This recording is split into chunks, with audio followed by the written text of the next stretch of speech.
Filing a claim for roof damage can be daunting, but with the right knowledge, it doesn't have to be. This is part 4 of 7, where we walk you through the insurance claim process step by step.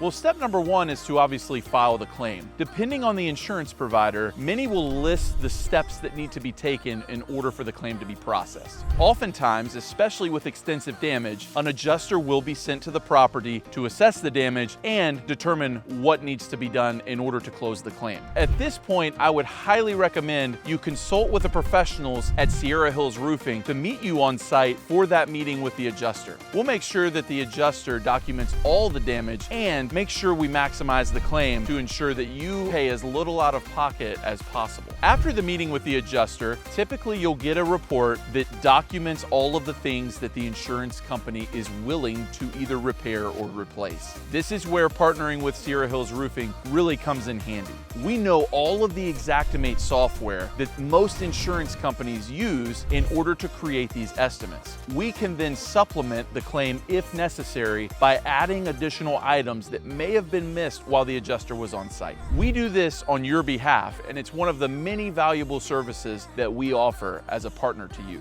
The sooner the claim gets filed, the less likely it is that you'll have further damage. Most insurance companies want to make sure that their investment is protected as much as possible. At the end of the day, minimizing the damage is a priority, and the sooner you file the claim, the sooner we can get the damage fixed. Contractor estimates will give insurance companies an idea of the general cost with materials and labor to make the necessary repairs, but Sierra Hills Roofing goes a step further. We've become experts in Xactimate, and Xactimate is the software program trusted by most insurance carriers nationally. We can then itemize each action item with associated labor costs and material costs, and that's then sent back to the insurance provider for approval. Need help with your insurance claim? Follow our channel for more insights and contact Sierra Hills Roofing for expert assistance.